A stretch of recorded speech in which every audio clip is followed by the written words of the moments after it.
me start with, how's the showman's going? Well, let me correct every single person I talk to tonight. I'm gonna correct them. It's not a showmance. It's a true romance. When I hear showmance, I think of just acting and pretending what you feel. But my true feelings for April are true. So it's definitely a romance, not a showmance. Well, I do apologize for the description, but I mean because it wasn't a TV show. In reality, you people are going to be suspect. Mm-hmm. But I thought it was real. But you talked about moving in already.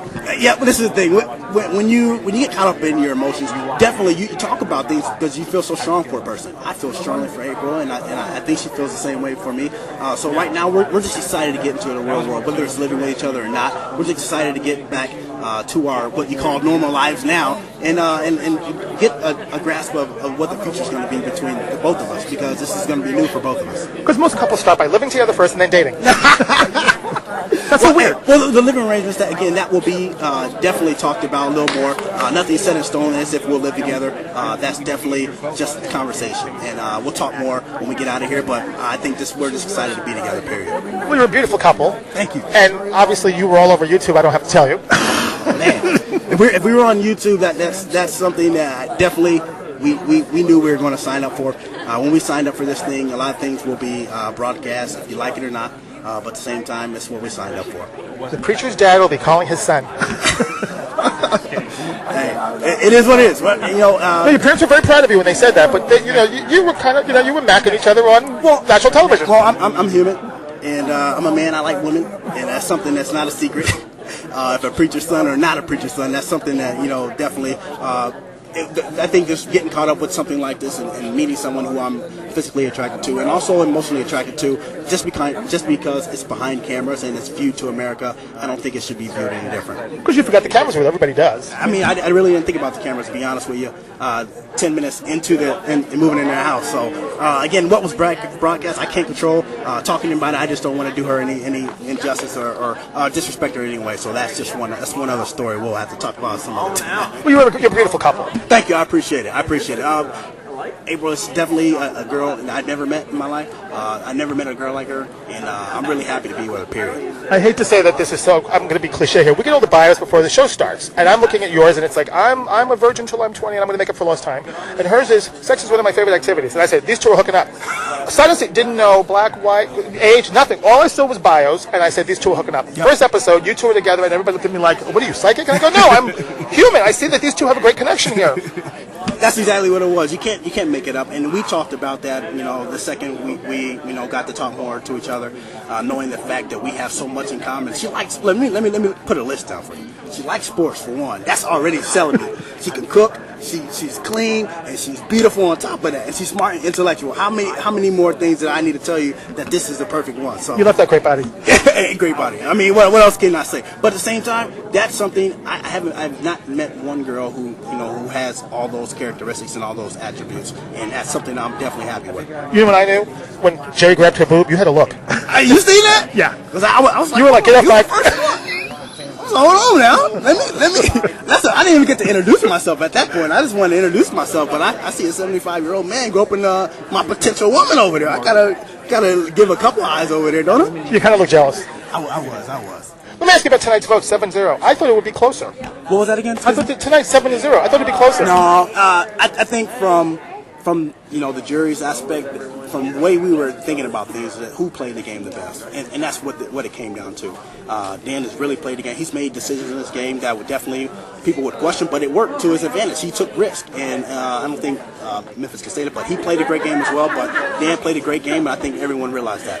When the feeling is that you know that you've been backstabbed and you're going, is it like, wow, I really got backstabbed here? Well, the thing is, when I got backstabbed, that wasn't the defining reason of me leaving the house. I still had a chance to win head of household the following week and stay in the game. So when people talk about that, that's not the reason why I left the house. I just didn't win competitions. The fact is, this game is based upon betrayals, lies, and cheating, and I did my fair share of it the first week. So I had no reason really to make a big deal about it. Just got to keep moving and play the game. Now the part where Dan said, I'll protect Michelle, I won't put her up, you had to feel at that point like, wow, I really did get sucker punched here. Well, it's not the fact that I trusted Dan. It's to the point where I had no choice. My back was against the wall that week, and if I was hanging from that rope again, I would make the same deal with him because, first of all, my goal was to really just to protect myself that week and advance to the next week. And that was accomplished. The 2/3 of the deal was accomplished. He put up one of his alliance members, and he saved me and Michelle in the first part of the nomination. So that's 2/3 of the deal, which I probably wouldn't have got if I would have won how to have pedophiles. So looking back, I would have done the same deal again.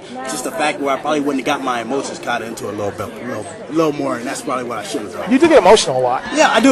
Yeah, and that's a part that a lot of people probably didn't see early part of the season. But at the same time, I thought it was appropriate to let people know I'm not going to just get slapped in the face and just keep walking with my my head between my legs.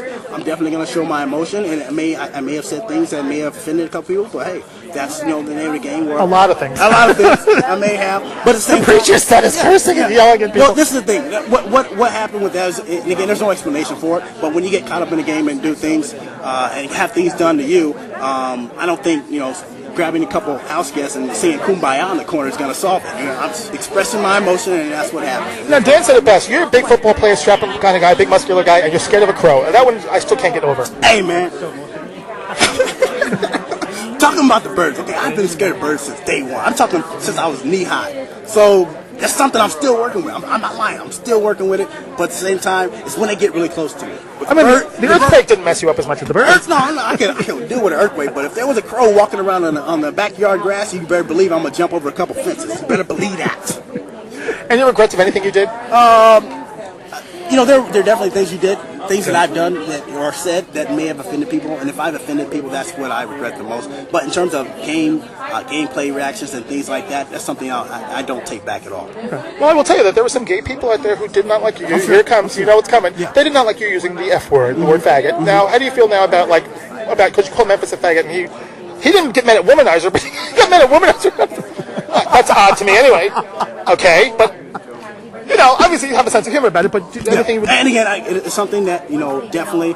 If I just talked about it earlier, just not too long ago. If it's something, it was nothing to the point where I meant to offend anyone. Obviously, that's not the intent. I got over emotional in the situation where I was trying to express something, and it wasn't relaying to the rest of the house guests. So saying things definitely just came out with things that I've said, but at the same time, I don't condone what I said, and it's something that if I offended anyone, I genuinely apologize. It's not the intent to offend anyone in any kind of way, and if that's what I did, I'm sorry about it. Anybody who might have been offended, I say I challenge you to stay in the house 24/7 with cameras on you and pretend like you don't say things like sometimes exactly. And that's the thing. I'm not condoning it or justifying what I did or said, but definitely this is a game that definitely brings out the ugly in everyone. It brings out the ugliness in everyone, and that definitely was an ugly moment for me, and it's something that I'm definitely not proud of. But again, it was a situation in the game where I was definitely emotional, and I dare people to try get in this house and not have any kind of emotion go over. You know what I mean? You come out of this with maybe not a lot of money, but you came out of this with a beautiful girlfriend and a future and everything. Hey, April's going to definitely last longer than $500,000. She's worth more than $500,000, and that's definitely something I'm taking out of here, and I'm going to cherish her forever, and that's the plan. She's got to hear that answer. Thank you. Hey, man, I appreciate it. It was fun. Nice meeting you.